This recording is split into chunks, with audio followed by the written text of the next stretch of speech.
So, good evening, everyone, my esteemed panelists and the participants. Let me start with a different note. When I was in class 8, we had Sanskrit, and there we used to learn one poem, and the poem was something like this. Vidvatvancha nripatancha naipatulla kadachana swadese pujjate raja viddana sarvatra pujjate.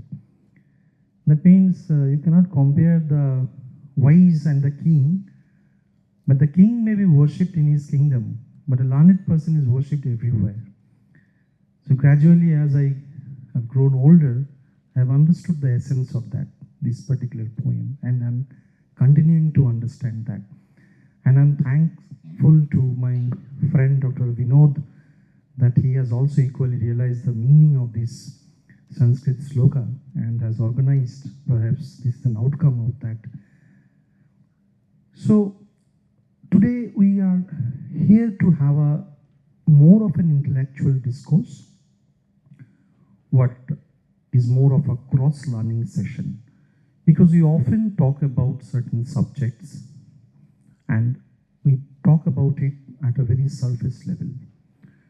So the intention of today's gathering is to understand various perspectives.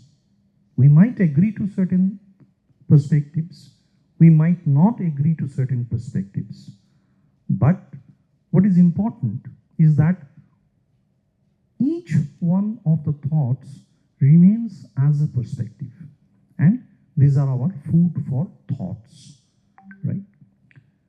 So certain floor rules we will try to maintain. We'll try to keep it in a way that it doesn't, any of our words, sentiments, words, paragraphs, language, anything should not hurt the sentiment of anyone, be it in terms of political, be it in terms of religion, be it in terms of caste, gender, anything.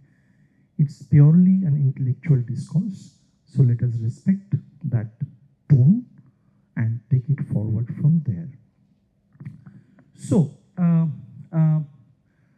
formally starting this session, we have two sessions today. One is the first session, which is basically where we'll discuss the socio-economic aspects of delimitation. And of course, needless to reintroduce once again, we have a panel with various and varied perspectives, and they are the people probably who shares or have some fundamental thoughts in this particular aspect. So this topic of delimitation is very important, but not much discussed. So therefore, as we approach 2026, when there is a constitutional mandate to freeze on the seat reallocation, there is an urgent need to interpret what exactly representation means, what exactly we mean by representation, and that too in a federal democracy.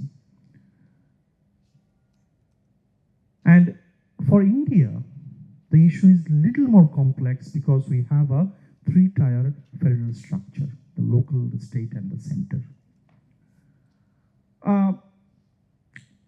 So the question is, do we really measure it merely by numbers, this delimitation exercise, or do we also account for governance, equity, and developmental efforts?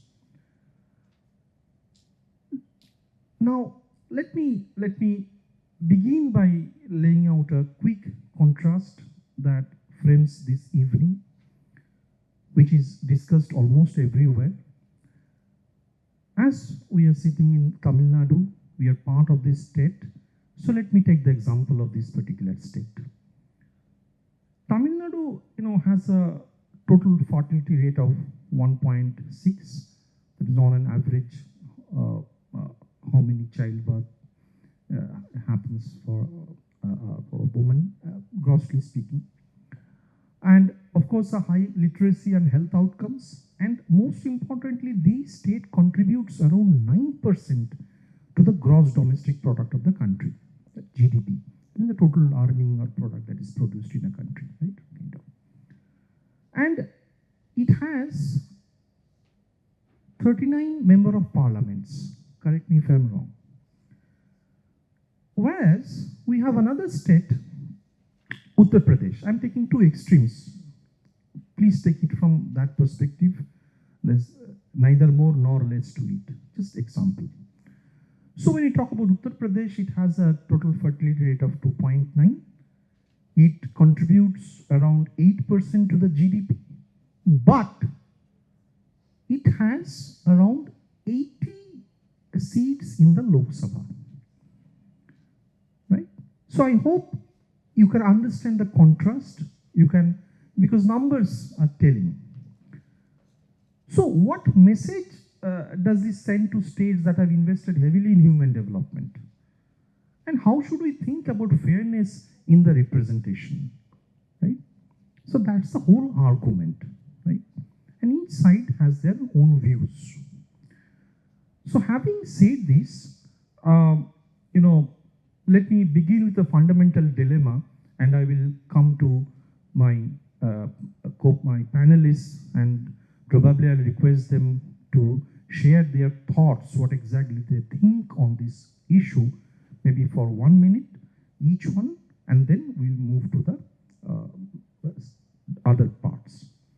So the fundamental dilemma that I was trying to say, Tamil Nadu, Kerala and others implemented population control with discipline and success. No doubt about it. But will that now reduce their political voice? Right? Because ultimately in this country, all the policies, everything is determined based on the count that you have on the floor, be it in the assembly, be it in the parliament. So with this note, may I request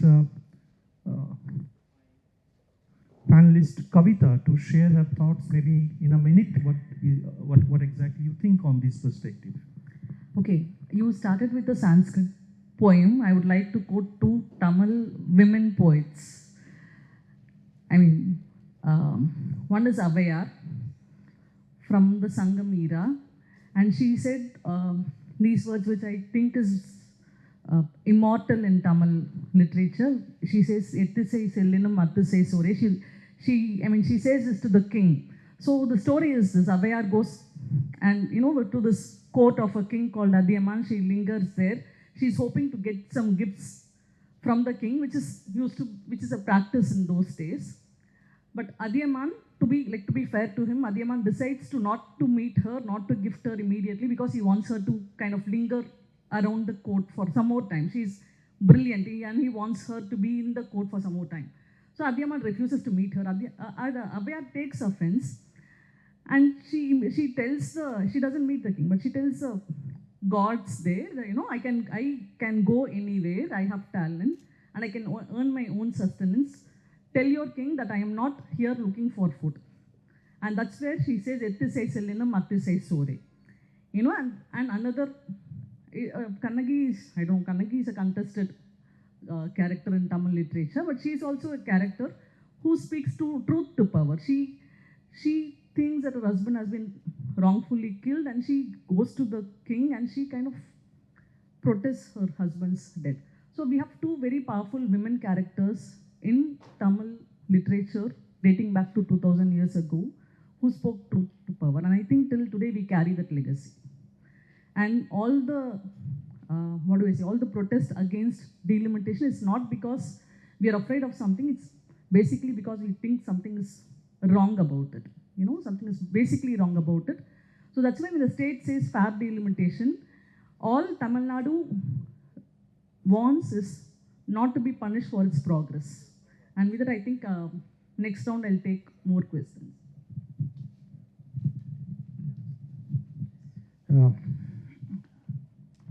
Nice to see all of you here on a Saturday evening. I think it's a very important topic. Delimitation and population. Population distribution, total fertility rate, all of this, there are two key issues that we are really talking about here. One is the political power and distribution of political power. The other is the fiscal side. What is the kind of distribution of the federal money, the money that central government receives, keeps for itself and devolves to rest of the states. And many times in Tamil Nadu particularly, these things are mixed up, and I want to distinguish between the two. My contention is that the way central government devolves money, it's a very fair model, and we can get into the model at a later point in time. It does follow population, but it also follows a couple of other parameters which ensures that states like Tamil Nadu and Kerala are not affected that much. But on the political side, the freeze of 1970s, if that is changed, let's say 2026 onwards to 2030s, where states like Uttar Pradesh and Bihar end up getting more seats, it will certainly be inimical to the interests of all the South Indian states, but also to some of the Western Indian states. So it is not just Tamil Nadu, which is going to be at the receiving end. Quite a few other states too, in favor of states like Uttar Pradesh and Bihar. And therefore, a solution has to be found to manage the political power distribution, and we have to delink that from devolution of money that the central government distributes. So we'll talk about it later as and when the opportunity comes. Yeah, Dr. Ezhilan. Hello friends, you have invited a people representative who have been, experience of facing one state assembly election, as well as experience of electing members to the upper house. We'll get straight to the point. See, there's a study done by the Carnegie Endowment of Peace in 2019, based on 2026 population projections. They gave two scenarios. If there's 543 seats, if there's a number, 4 North Indian states, Bihar, Madhya Pradesh, Rajasthan and Uttar Pradesh, collectively gain 31 seats. And 5 southern states, Kerala, Tamil Nadu, Karnataka, Telangana and Andhra Pradesh, lose 26 seats. That's scenario. If we're going to increase the seats to 838, based on 2026 census or 2027 census, UP share will go up to 143 from 80, Bihar to 79 from 40, Rajasthan from 50 to 25, Madhya Pradesh to 52 from 29. So 4 states gain 150 seats. On the other hand, the relative gain of the South Indian states, namely Tamil Nadu, Telangana, Andhra Pradesh and Karnataka and Kerala, will be only 35. So the numbers are very obvious.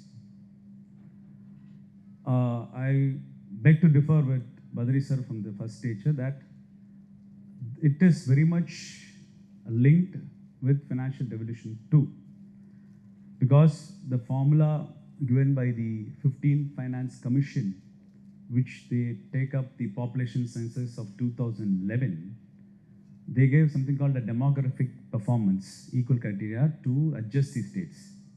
But the most important point is, in 15th Finance Commission, is they developed something called the income distance criteria, the income gap criteria. So that on basis, we have a more populous, less economic contributed northern and central states. As very well I concur, not only south, including the western states, well population controlled, greater economic contribution, who are going to be punished by the delimitation.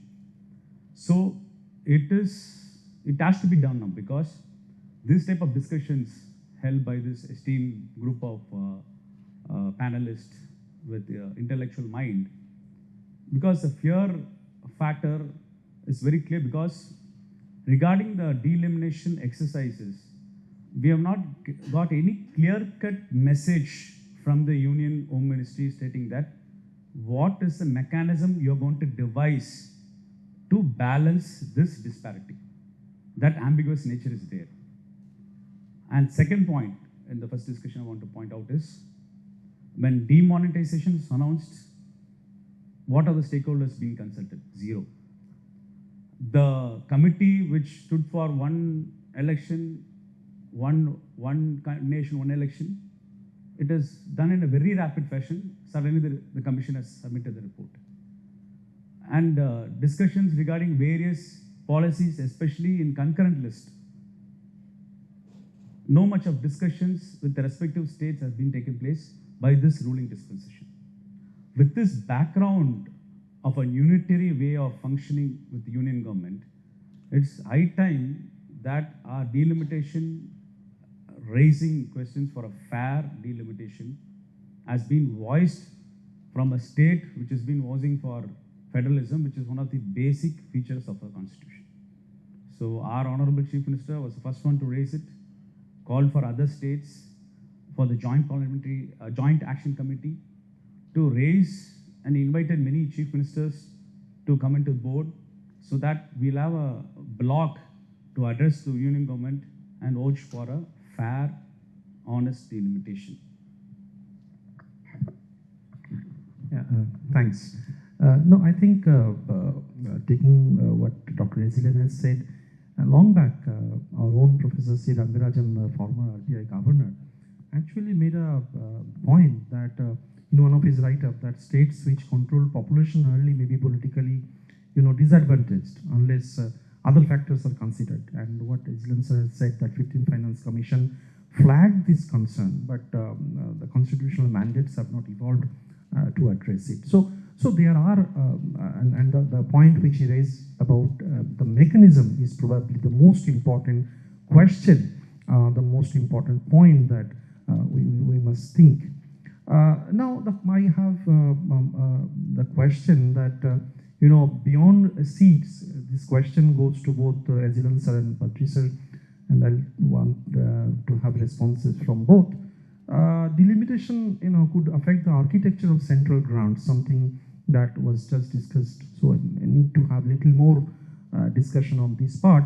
So do you think that high population states might, demand more funds and the power, and maybe the development process, the developmental process may be disincentivized? In this, just to recall that when you talk about the 14th Finance Commission, they introduced a performance-based grant for local bodies, but political weight tilt towards number alone. So fiscal reward mechanisms may get undermined. That's a major question or a worry that we have. So maybe I'd like to have a response from Badri sir, and then if Ezhilan sir can also provide his response. So my contention is that even though we have a freeze on the delimitation to the 1971 census, the financial devolution has already moved to 2011 census. We are using the population of 2011.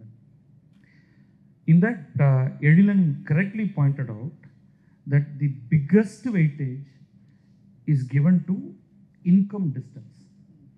So around 45% we can look at, which means central government, of whatever it is looking to devolve to the states, it gives considerable weightage to states with low per capita income compared to the national average. And naturally, states with very high per capita income, that includes Tamil Nadu, Kerala, Gujarat, and Maharashtra, will get hit. But what is the whole idea of the devolution here. That you want to lift states that are not doing well to a level that they can start doing well, and the parity will be achieved at some point, that the gap starts reducing. So that is something independent of population. It's possible that there is a state with a low population and still low per capita income, and they would also get a high weightage and considerably more grant from the central government. But population finds 15% weightage, which however is almost fully offset with the demographic performance, which is 12.5%. So if you say that the income gap is a very important criteria, I will agree.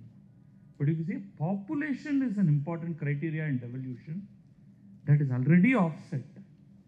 So if Uttar Pradesh ranks very high in population, it ranks low in demographic performance, whereas Tamil Nadu will rank very high in demographic performance, but low in population.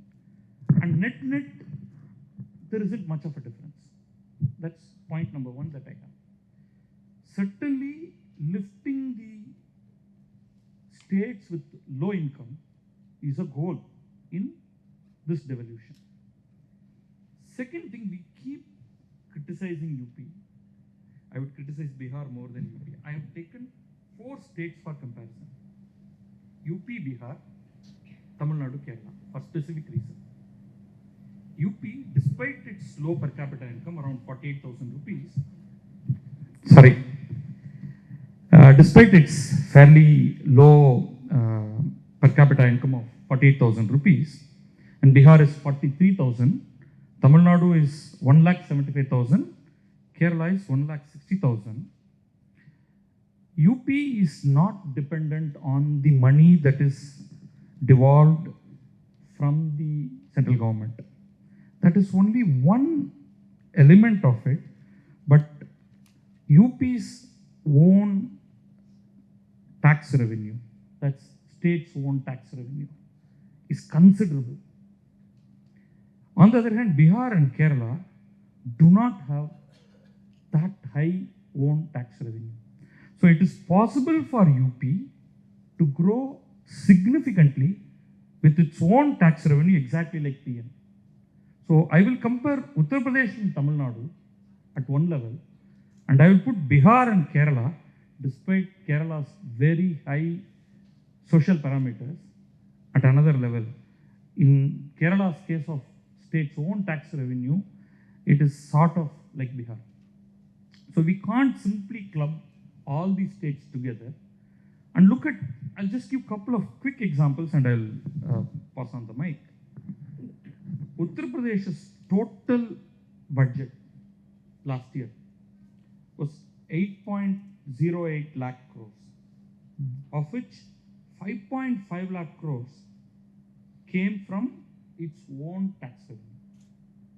The rest through borrowings and central devolution and grants, etc. Tamil Nadu, its total expenditure was 4.12 lakh crores, of which its own state tax revenue is 2.25 lakh crores. So it is not that in case of Tamil Nadu, it has to somehow meet all its activities with own tax revenue and central government gives next to nothing, and that central government pumps UP with lots of money. It does in proportion, but it generates considerable amount of revenue of its own.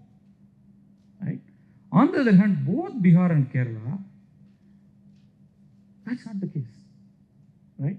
So states have their own path, and what we have to really look at is that population and devolution are not the only measures. The real measure is what are the state's own tax revenues, what is their capital expenditure, how are they looking at increasing their state GDP as they go along, how are they looking at changing the per capita income. I think if we are going to sit here 10 years down the line and look at the per capita income of these 4 states as an example, and we can pull any other state, you would see that UP would have gone up substantially. Let's forget about who is ruling, etc. Bihar will continue to be languishing if you are looking at this data. TN will grow tremendously. Kerala would. So let's not club all of them together. Let's look at what kind of economic activity happens there. How are they taking the money that they are getting and how are they investing in that? And will they eventually reach a stage where they are not sitting on handouts and they are generating their own revenue, and there is a lot of scope for that Uttar Pradesh and Tamil Nadu are doing, that Bihar and Kerala are not doing sufficiently, as an example. So this is from a fiscal point of view. When it comes to the political map, we can certainly talk about that. So I consider the current 15th Finance Commission norms reasonable. You can tweak, give instead of 12.5, you can give 15 for demographic performance. Certainly that's fair. Move the population from 15% to 12.5% so that you lean more on the side of Tamil Nadu than on Uttar Pradesh. But the per capita income measure, that's a very fair measure, and that should be the goal.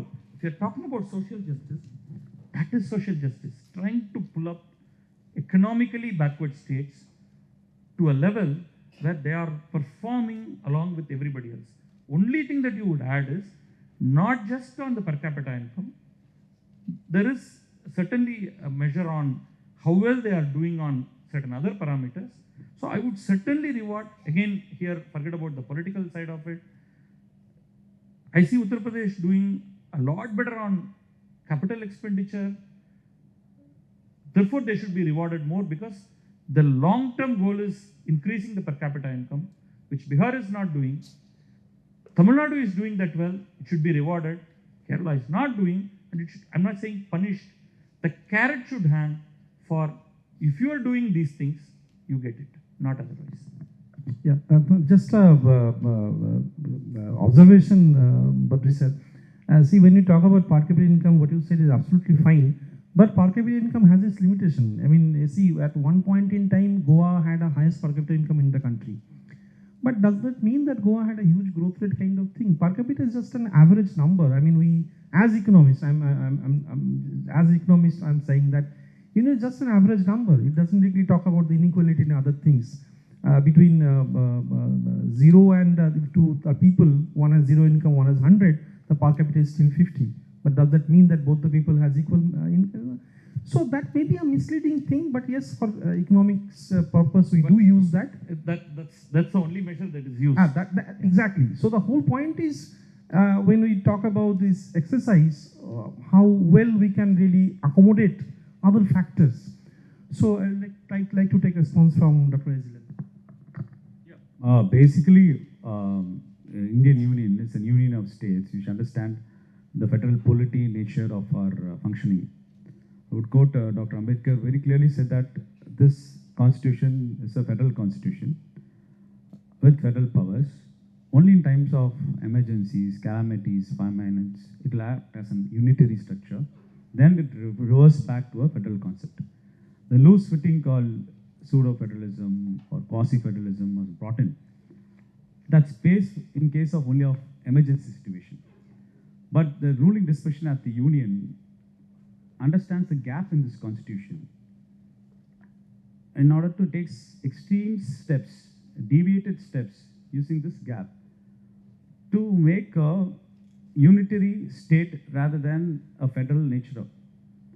So, for example, here we talked, Badri sir gave an elaborate discussion on the financial devolution. We should understand there's something called a vertical devolution and horizontal devolution. Vertical devolution, what is the total amount of taxes collects from the state by the center?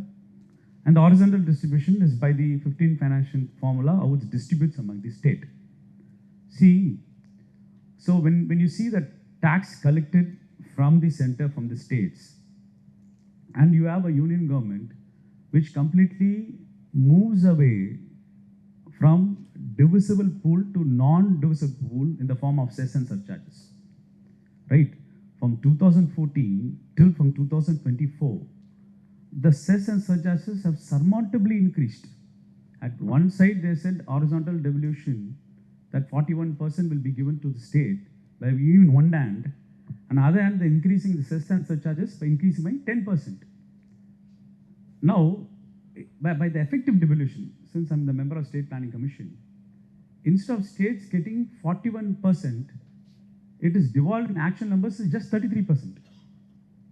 So, the vertical consumption by the union without understanding the federal nature, a federal concept, increasing the tax collection in the non-divisible pool, a chunk of 50% and determines. So we are vouching that you want to reduce the divisible pool nature, increasing the cess and surcharges, you see, very question raised from states of Kerala and Tamil Nadu. That's why the actual devolution, suppose if you give 1 rupee discussion, the return back is 29 paise for Tamil Nadu. 1 rupee devolution, return back for Uttar Pradesh is 2 rupees 19. For Bihar, when you give 1 rupee as a devolution, return back is around 7 rupees. The discussion comes on. Coming from the per capita discussion, we give weightage to states like Kerala and Tamil Nadu in the Human Development Index ranking, because these states have invested huge in human development, especially in sectors of health, education. They've done phenomenal strides equivalent to European nations. And that's why these states have converted non-taxable individuals into taxable individuals, because their investment into health and education. When you convert a non-taxable individual into a taxable individual, he pays income tax. The income tax goes to the center. We never pay a single pay of income tax to the state directly, right? So the direct tax completely collected by centers because of the investment made in health and education by these states to convert their taxable individuals in non-taxable individuals. Imagine like state like Kerala, which they developed class 1, that is, they created graduates in order to study abroad and work abroad. Kerala is the highest foreign remittance state. The highest number of foreign remittances comes from Kerala, is because Kerala's engagement in health and education when compared to other states. So we should, when you're going to view it in a demographic way, because delimitation is nothing but the demography combined with politics, right? Then we should understand the political community we have evolved. So in order to see a holistic view, then the performance, financial devolution, it's raising up into a political voice right now. You can't decouple it, it is coupled very much. Then state of Kerala, state of Tamil Nadu, if they feel that a particular state wants to employ old pension schemes, if the devolution is proper, based on federal principles, there's no financial crunch of the state to handle its welfare schemes. I'm raising the question to the various political parties who have been in power in Uttar Pradesh and Bihar to see the sorry state of affairs in their gross enrollment ratio, in their vaccination coverage, their primary school, education school, in health indices, the infant mortality rate, the maternal mortality rate, the investment done in an intangible benefit for generations, right? Rather than seeing at the approach. So then the effortful implementation of family planning policy. The union government has given a very candescent policy which got it adapted because of the investment done in health and education, female literacy rate, hospital infrastructure is responsible for effective implementation of family planning policies. Unless the mother is educated to understand the issues of family planning, the progress would not have been made. So we can't keep a segment in an ignorant status and just by the population size and numbers and sustain giving incentives by using the income distance criteria alone, it giving a message that perform or perish. But the message given by the union parameters to various finance commission, perform and perish. So we have to, discussion should be really, really escalated in such a level that, yes, we are very proud about the double engine program the Uttar Pradesh is performing and state tax revenue. But I would see that the oppressed classes of Uttar Pradesh, the social engineering concept of Uttar Pradesh, the human livelihood of people from Uttar Pradesh, Bihar, because as fellow Indian citizens, are they having an access to proper education, health facility, or good education standards when compared to Kerala and Tamil Nadu? So who is going to give that points to that? What type of financial parameter devolution should be given? Take the case of environmental disasters. Badri sir very well know that being a coastal state, Tamil Nadu, we are experiencing extreme sub-temperature, heat mitigation, cyclones. Kerala is witnessing that because it's a coastal state. What percentage you are giving us in understanding the climatic mitigation efforts? What is the points in that? We are going to a geriatric population now because of the policy of the family planning policy. We are going to handle a very geriatric age group. What percentage of points demographically to consider the aging component? Then the tax efficiency, the GST collections in Tamil Nadu when compared to Uttar Pradesh is somewhatly high because of the philosophical, anthropronal, law-abiding nature of the particular state of Kerala and Tamil Nadu. So the tax physical efforts should also be given incentives. So when you consider everything in this place, then effective vertical devolution, effective horizontal devolution, proper delimitation should be the talk of the hour. And that is the beauty of an intellectual discussion. By now, hope we have realized that both these speakers have established their stand. It's very difficult to demark that which one to accept and which one to reject. So that's really that's the beauty of this today's evening. So let me just quickly move to Kavitha ji. Kavitha ji, I'd like to have your views on certain different perspective. See, we talk of urbanization, and they have a very important role in the voters' landscape. So, how do you see how do this delimitation reflect these in new geographies like the megacities, the peri-urban belts, or the shrinking rural areas? And when we talk about these typical delimitation and these peri-urban areas, etc., we also see that there are a lot of civil society movement that is happening. So how do you, what is your perception that what role the civil society should play, or any good examples or best practices that you might cite from here or elsewhere in this particular aspect? Yeah. Urbanization, as far as the urban-rural divide is concerned, I think it's very skewed in a country like India. Cities are expanding; they are absorbing huge population migration, and so I agree that there needs to be timely delimitation to represent the voices of the cities. But when you look at the rural regions, just because they have lower population, the needs are also diverse, especially in a state like Tamil Nadu, where the socio-political priorities are different in terms of caste, in terms of access. Just because the population is low in a rural region, if you are going to reject the aspirations of the rural region or the needs or the priorities of the rural areas, I think it's going to be it's going to kind of deepen the urban-rural divide. So if delimitation is based purely on numbers, purely on population, it's definitely going to affect rural areas more, and kind of it's also, delimitation is also about, it's just like it's not about pitting one state against another. That shouldn't be the case. It cannot be about pitting cities against villages. So I think representation needs to be fair, it needs to be just and equitable. That should be the entire idea of delimitation. I think that's where we are also going wrong. We don't have, the discussion is about population-based delimitation, and we have no clarity. I think Aiden pointed out how there is no clarity, no idea of what kind of methodology is going to be followed, no transparency, and that's why I think the fears around delimitation especially if it's population basis, are justified. So we need to kind of make sure that the representation is just equitable, even for the rural regions. And as far as civil society, in Tamil Nadu, the civil society has been very, very active.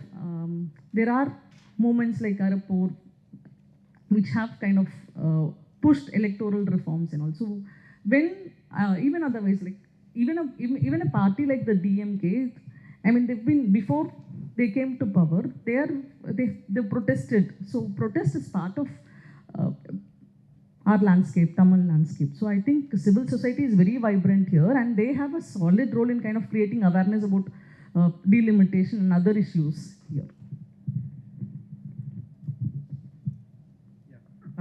Thanks, Kavitha ji. I think when you talk about these aspects, there is a so and of course when you talk about this clarity, all these issues, I would agree with you. That's the whole reason that we thought to have this discussion, so that we have our own clarity, we cross-check our clarity, and what me and Dr. Vinod, we agreed that we would prepare a policy brief based on that discussion and the inputs that we gather from today's evening, and place it to the competent people, different scenarios, so that it can act as a guideline kind of, wherein we have the voices and we talk about certain mechanisms also. So I'll come to that a little later, and I would like to have responses of all three of you on certain proposed mechanisms that you feel that this particular exercise should adopt. Whether it is feasible or not, I mean, whether we agree on this different thing, but what is your perspective? What you think to be fair and just when you talk about a mechanism for delimitation? But before that, I have a question for Dr. Ezhilan. Some states are aging rapidly, and of course others have a youth bulge. So should this demographic contrast influence the way we think about representation? I mean, some states have a huge youth population, whereas some states are aging very quickly. So do you think that the delimitation will have some effect on the representation when we talk about these aging factors? Precisely the position to come and vote is an issue.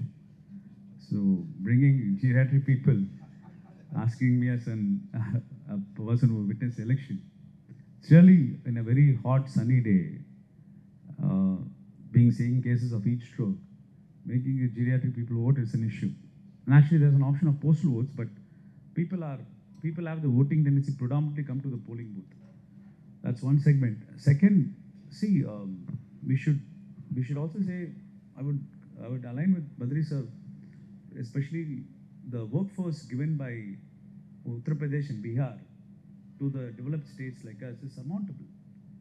We can't deny the fact the quantum of workforce they are contributing, especially in the informal sector in class 3 and class 4.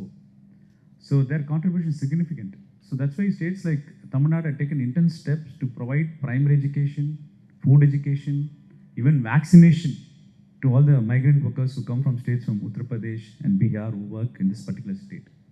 So because we have a geriatric population as well as an aspiring population, and we have a migrant population to take care, I think the system is so a multitude that the ruling disposition, both at the center to state, to consider the aging pattern as well as the migrating pattern in the delimitation process. With that, few suggestions in delimitation is, we always look forward for US because it has a 300 and 350 years democratic exercise, right? We are just 70 years old. But for 70 years, we have done good enough when compared to the other democracies. But you see, the administrative reforms and democratic reforms in US started only from 1900s. US has a population freeze based on 1911, if I'm right. So population freeze for elected representatives should be done. Then it challenges or it contradicts the value of one person, one vote value, which was envisaged by our founding father, Dr. Ambedkar, that political value is equal. One person, one vote value. So, for example, if you take my constituency, especially in Thousand Lights, especially in Central Madras, there are only 6 constituencies for one parliamentary constituency. But if you take Uttar Pradesh, there will be around equivalent to 16 constituencies representing one parliamentarian. So justification is it reverses the one person, one vote value. But you should understand apart from one person, one value, we should also understand the constitutional governance also identifies group communities, especially like caste, religion, or regions, or we have a constitutional mandate of linguistic lines. For example, people coming for vote, what do they expect from the member of parliament? What do they expect from the member of state legislator? Or what do they expect from a local body representative? It's an issue. Our voters, especially in well-educated society like Tamil Nadu, expecting a state legislator to solve their local body problems like sewage lines, putting roads, putting lights. It should be the purview of the local bodies. But the expectation of the people is they need an MLA to do so, or they need an MP to do so, right? The purpose of you voting to an MLA is so that we represent your voice in the discussions of the state assembly to discuss various legislation brought by the state assembly regarding the policy of the state, economic policies of the state, education policy of the state. This discussion, we have to participate in the legislation. Or as a ruling party discussion, we are elected to form the cabinet to elect a chief minister of the state. My roles are very defined in state legislation. But the expectation of the people, they want me to work like a councillor. Right? Imagine you're going to select a member of parliament. Around 6 lakh people are voting for one member of parliament. Do you want my member of parliament to sort out the sewage issue in one of my streets? Or you want my member of parliament to debate the discussions of various deliberations, all the laws acts being enacted in the parliament, debates around it, and to frame the policies of the country, external affairs policy, discussions on budget.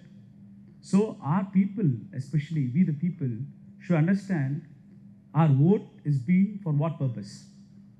So now, if you are able to have a clear-cut understanding, now I'm going to give one more option, right?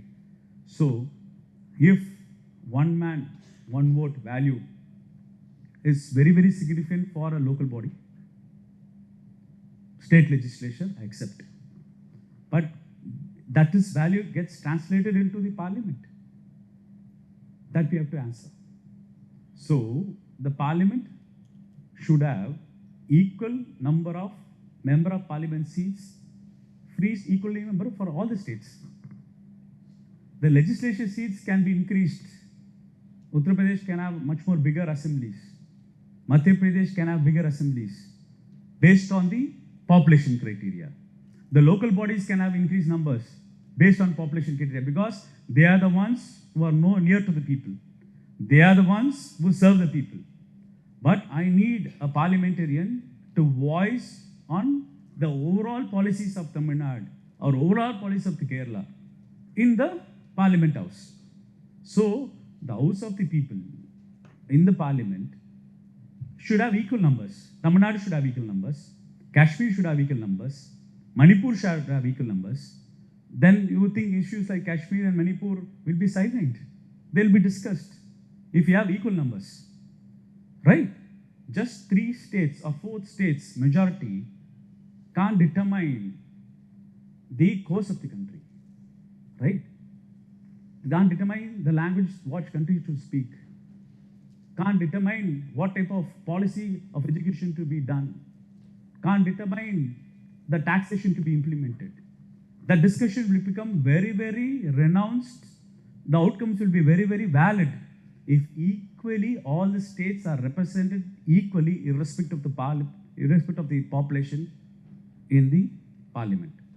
You increase surmountably the numbers based on population criteria for state legislatures within the boundaries of the state to serve the people. You increase surmountably the number based on population criteria for the local bodies. But in case of the union, when we have equal representation for all the states, whether it's small or big, or whether it's linguistically majority or not, then actual federalism will start functioning in this country. That's my thought. Thanks, Dr. Ezhilan. Why I asked this question? Because, in economics there is a dilemma that we always try to ensure equity and efficiency. Just in a very fellowman's language, if I have to explain efficiency, it means you have a cake. So efficiency means everyone has a part of the cake. Equity means everyone has an equal share of the cake. So the dilemma is between this equity and efficiency. So, in Japan, due to this acute aging issue, there are constituencies where there are one voter out of 900 residents. So there are cases, so when you talk about just the numbers and population, this aging factor is an equal factor, important factor when we talk about delimitation and we talk about representation. Now, coming to the last phase of this round, I have some thought I will share with the floor, and I will take responses from all three panelists. See, in India, the Niti Aayog talks about, not only the Niti Aayog, the UN also proposes the multidimensional poverty index. So when you talk about certain things, we take into account a lot of factors, not only do you think that when you talk about these delimitation exercise, maybe the factors like HTI, education, health, other factors which really reflects those social issues, those issues which directly affect the life and livelihood of people? Because these days it is not the case that the mix. It is very wrong to say that people who live in the urban areas aren't much, or they do not have something called poverty. The notions of urban poverty, etc., are very much prominent these days. So just banking on population alone and going ahead with the delimitation exercise, rather than we accommodate those other factors like HDI and all these things, similar to the multidimensional poverty index, how we have done that, how we have ranked that. So this is just a thought. So based on this, I'd like your response, how you see or how you think that the mechanism for delimitation can be, if you were, for example, the planner, the policy planner who is supposed to pronounce the delimitation exercise, what mechanism would you have adopted or you have suggested? So I'll first start with Kavitha, then Badri sir, and then Dr. Ezhilan. Okay, one thing I really wanted to say is Tamil Nadu did not stumble into this growth. It was carefully planned. We had we had an IAS officer called TV Anthony who drove this family planning initiative. So his moniker became tubectomy, vasectomy Anthony. So these were the things that it was very planned and it was very systematic, because Tamil Nadu wanted to kind of deliver on the national policy goals. So to be punished if delimitation, if you assume, right now I think it's going to be based on population. So. No, Kavitha, I think I agree. What you said, that the major dilemma, probably all my panelists and participants will agree, that the whole debate is lying around the fact that states which has actually followed the national agenda, performed on the national agenda, they are feeling that they are being penalized. Yes. So then how do you reconcile this, and if you were the planner, how would you have responded? I also agree that many other factors, so across the world I think it's emerging to kind of look into nuanced governance, to not look into the number of people living in a region, but how they live. That should be kind of given importance. So maybe this multi-dimensional poverty index or national or human development index, these factors should be taken into account. As also like in Tamil Nadu, we have great maternal mortality rates or gender equity. So these things also, I think we need to speak about sustainable development goals. So if you need to, I think a proper government should be incentivized for kind of keeping up with national goals and not punished. The idea of delimitation should be around incentivizing and not punishing. So maybe take into account not just population but other factors, other development factors, and see how you can bring it about. So that should happen, but that's not happening. You can't go about numbers alone. I mean, you can't.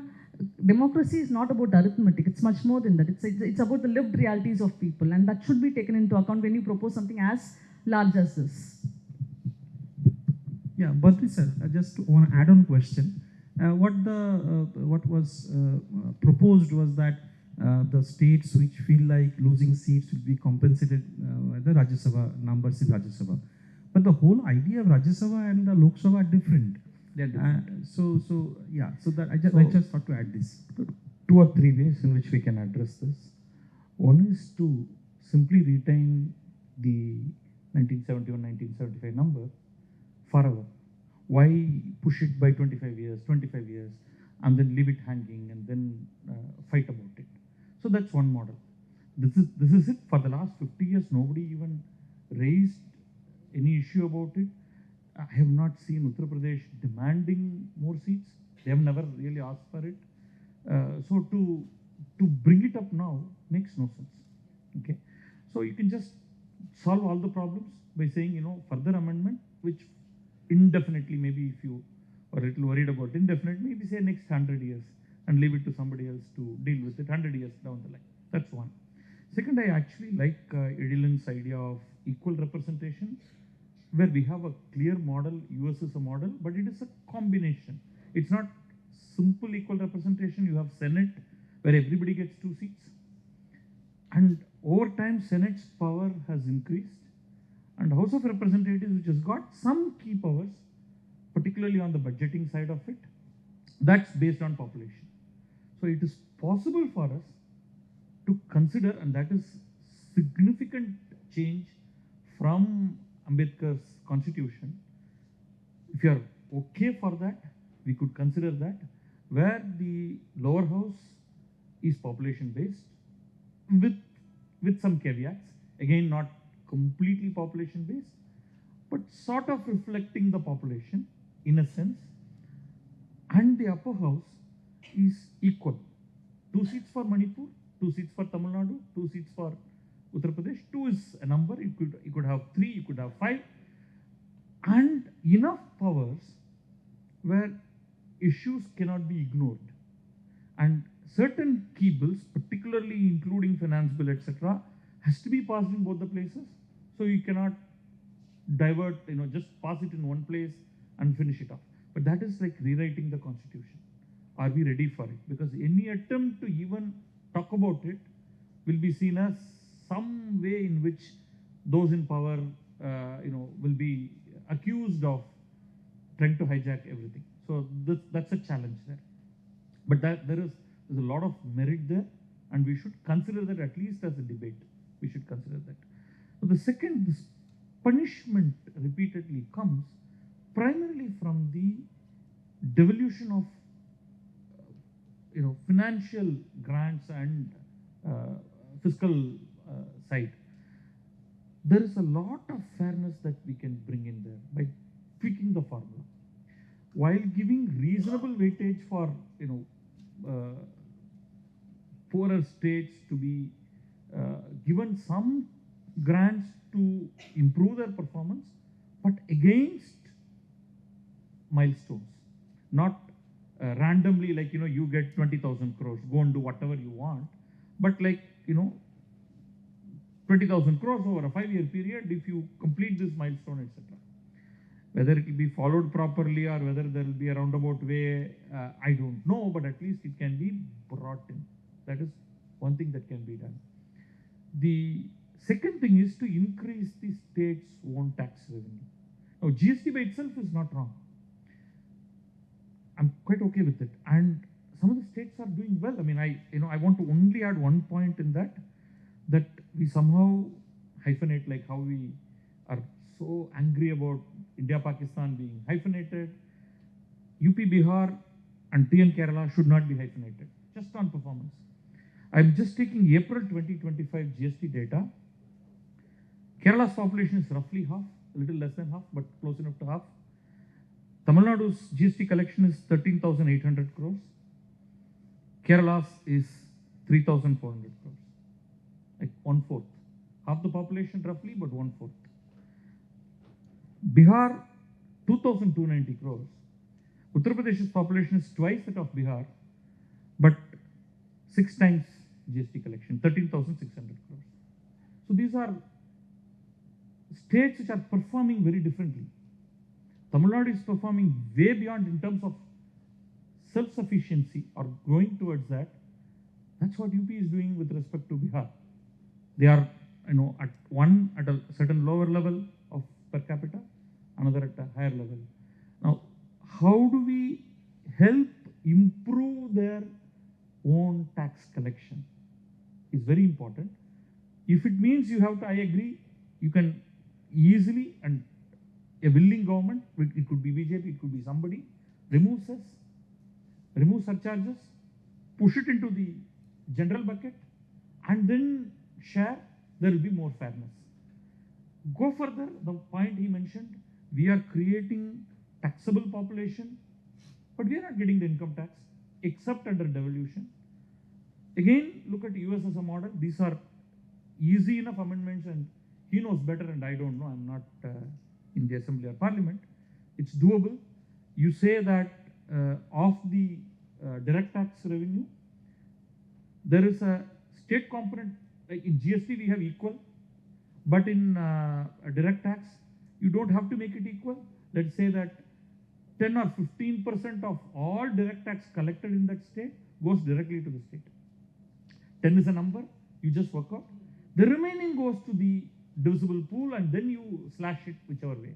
They will add fairness, and a state like Tamil Nadu and or Maharashtra and Gujarat can very well say, hey, we are doing, we are happy that our taxation has actually gone up, and we can do wonders with it. And it's a sort of a lesson for other states that if we put a lot of effort into increasing the direct tax in our state, we get more money to spend on whatever it is that we want. It could be hospitals, it could be roads. That's up to you, your decision. But these are all good measures that can easily be brought in and not even linked to delimitation, right? So federal ideas when it comes to money, they are very much required. And it is good for all of us. And these are not cosmetics. They are true changes which will dramatically improve center-state relationship, whoever is in power, right?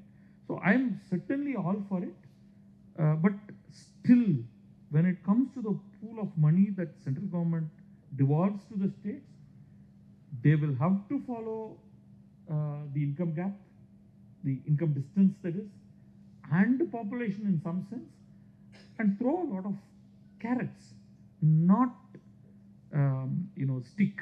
So we don't want to use the word of punishment, which is repeatedly used. Maybe more incentives can be given, which I'm agreeing to the points that she talked about.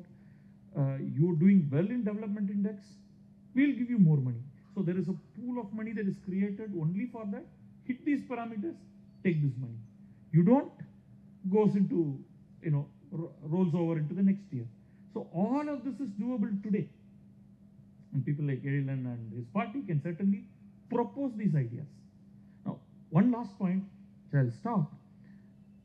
Usually the government sets up the Delimitation Commission, which is headed by a retired Supreme Court judge, and there are an election commission and others commissioners part of that, and they come up with the model by which the delimitation happens.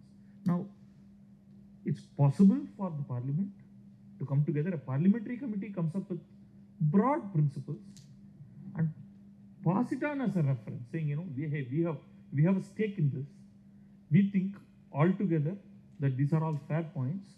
We are presenting this to you. Use this as a sort of basis and then build on it, rather than wait for them to come back, who can probably be, they may be, they're not supposed to report to the ruling government dispensation, but there could be some, indirect directives, etc. So you can avoid that by making it a parliament-driven process. The terms of references are clear, that we don't have to actually worry about it. Now, outside of delimitation, whenever it happens or doesn't happen at all is also fine with me. We can look at a lot of fiscal reforms and the devolution of money to all the states, so that everybody is happy about that. My closing notes is very simple. Now, let us assume the various utopian ideas being discussed here in our panel. We have a ruling dispensation with a very clear-cut timeline. 2021 census is being postponed in the name of COVID. So it has been pushed to 2026 to 2027 because the then NDA government, Vajpayee government, brought this amendment to freeze the population criteria. Its time is going to be expiring exactly at 2026. So now the government says we are going to do a census on 2027. Why 2027? Because the timeline for the population freeze is going to end at 2026. So I do a delimitation exercise based on my census on 2027. Then I face the election in 2029. I need to win just 4 states to capture power. So what is some very clear-cut timeline is being there. Here we have a utopian discussion about federal politics, changing criteria in the Finance Commission. The recent statement given by the 16th Finance Commission, Panagaraya, is very disappointing. As if the mark is, there's not going to be much of change. Whatever suggestions made by Badri sir has been given as a state government response, taking criteria for incentivized development, addressing climatic mitigation efforts, addressing geriatric population by the official state government release to the 16th Finance Commission. Our job is done. But how far the Union Government Finance Commission chairman is able to incorporate this recommendation is a question. But the recent statement released by the Finance Commission chairman is disappointing that there won't be much of change. Now I have a Union Government who is determining what type of vaccine should be given in Dharmaburi district, sitting in Delhi. What type of primary health center should be opened in Virudhunagar districts. Because they are completely moving away the concurrent list into the union list. With such a mood hanging at the center, hope our panel discussions make a concrete inroads into the political houses of our country. Thank you. Thanks to all the panelists. We'll open the floor for some quick questions.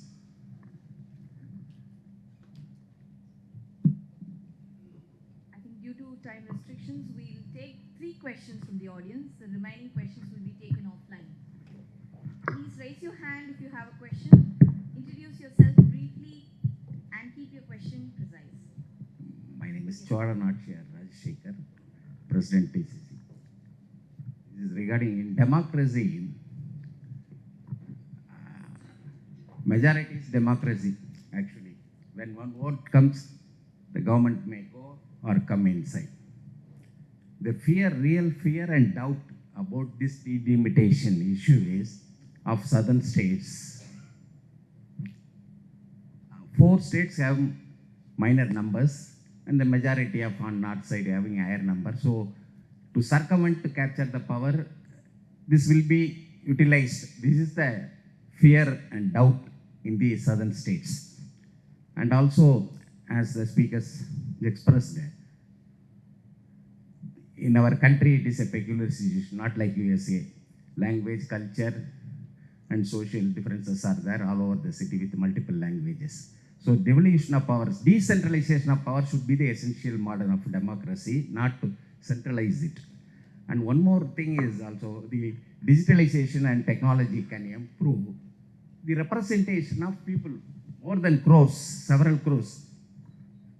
For the past 3 years, also noticed in several other departments. It need not to require more number of representatives, because the technology can provide more and more constituency. If you have 6 crores, 2 crores, 3 crores population, it may well represented the issues and solution by using technology instead of going for more representation of MPs.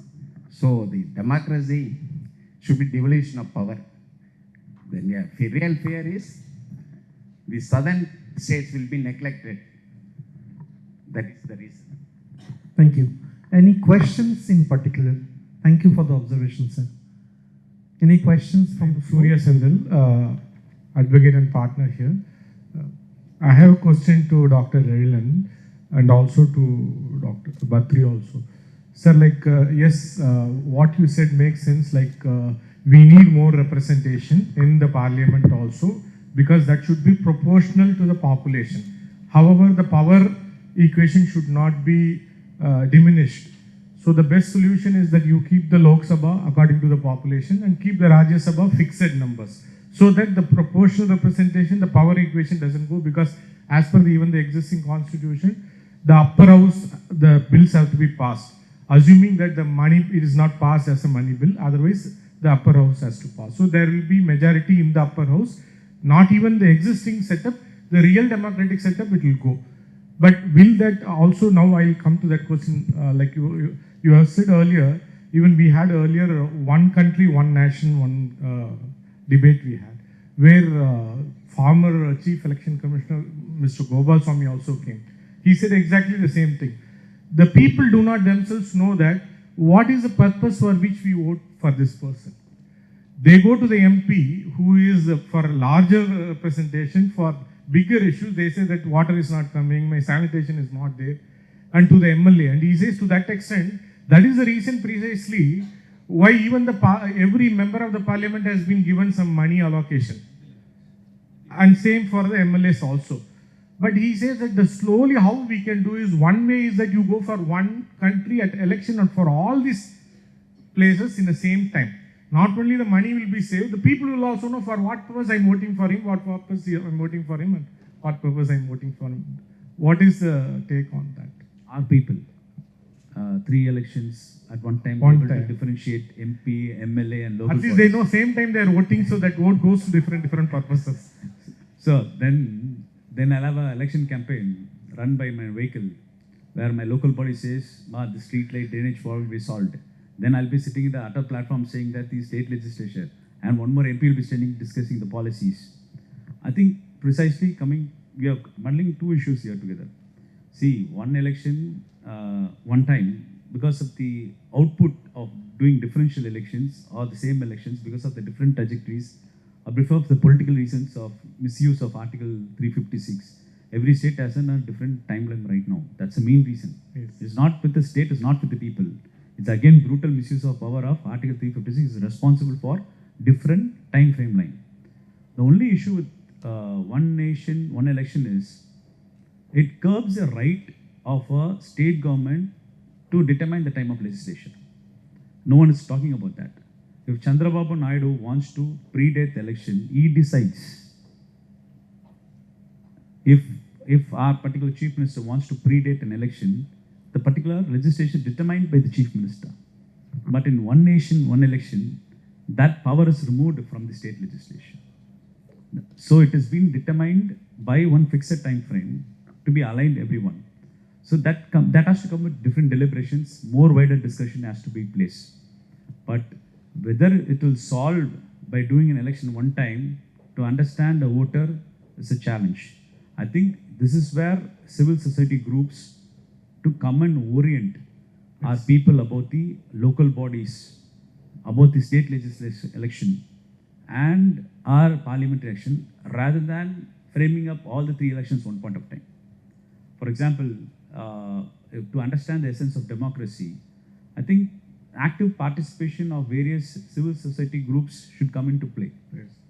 I would like a lot of educated people, especially in Tamil Nadu, poverty is just less than 2%. What is the representation of middle class and lower middle class in state legislature, in local bodies?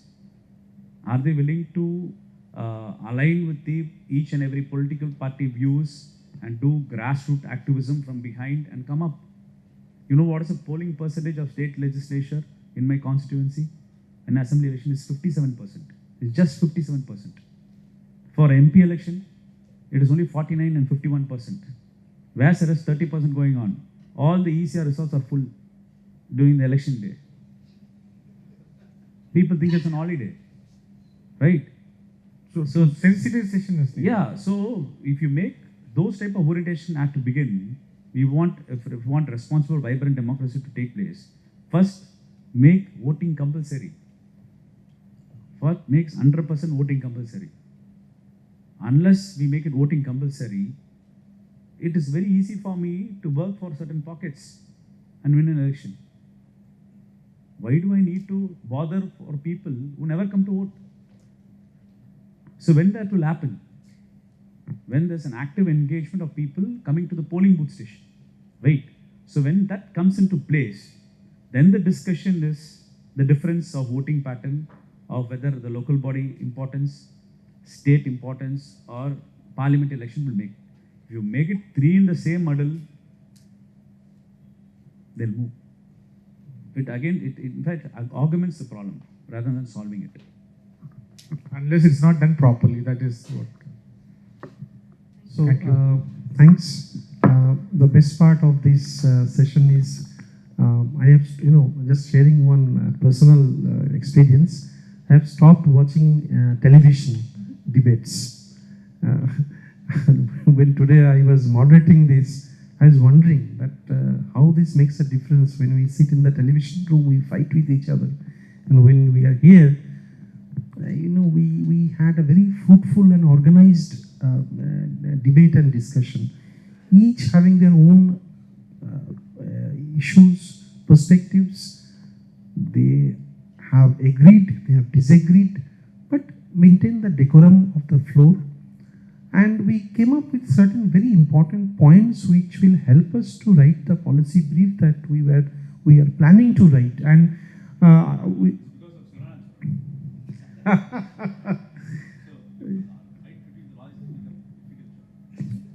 okay, so that's another very good observation. So nonetheless, we will try to move to the next session. In between, we have a break. No? Okay, fine. So we'll move to the next session. And thanks to all the esteemed panelists, Kavitha ji, Badri ji, and Dr. Ezhilan. It was really nice sharing the platform with all of you. And moving forward to the next session, I hope that will be equally engaging.